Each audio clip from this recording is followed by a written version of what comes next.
Welcome to బానుని 456 collection. ఈరోజు అయితే మంచి లైట్ వెయిట్ పట్టు శారీస్ అండి. సో ఫ్రిల్స్ కూడా చాలా బాగా కూర్చుంటాయి. శారీస్ వైస్ అయితే సూపర్గా ఉంటాయండి.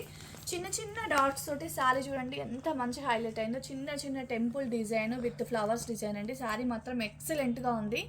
ఈ శారీ కలెక్షన్ జస్ట్ మనకు 799లోనే అవైలబిలిటీలో ఉందండి. దీంట్లో కలర్స్ కాంబినేషన్స్ కూడా ఉన్నాయి విత్ టాజిల్స్ అండి. శారీ అయితే మంచి ఫ్యాన్సీ శారీగా ఉంది. దీంట్లో కలర్స్ కాంబినేషన్స్ అయితే చూసేద్దాము. సూపర్ కలర్స్ కాంబినేషన్స్ అండి. మంచి lavender with pink colour combination, off white అండి, ఆఫ్ వైట్ విత్ మనకు light pink colour combination. Next colour చూడండి బ్లూ కలర్ కాంబినేషన్ అండి. సో సూపర్గా ఉంది శారీ అయితే. నెక్స్ట్ మంచి light yellow colour with pink colour combination. So pink to pink అండి. So మంచి సెల్ఫ్ డిజైన్ లాగా ఉంది, సెల్ఫ్ కలర్ అండి. నెక్స్ట్ కలర్ వచ్చేసి మనకు ప్యారెట్ గ్రీన్ విత్ మంచి పింక్, లైట్ పింక్. ఓకేనా, జస్ట్ 799 విత్ ఫ్రీ షిప్పింగ్. కావాల్సిన వాళ్ళు వెంటనే స్క్రీన్ షాట్ తీసి ఆర్డర్ ప్లేస్ చేసుకోండి. బాయ్ అండి.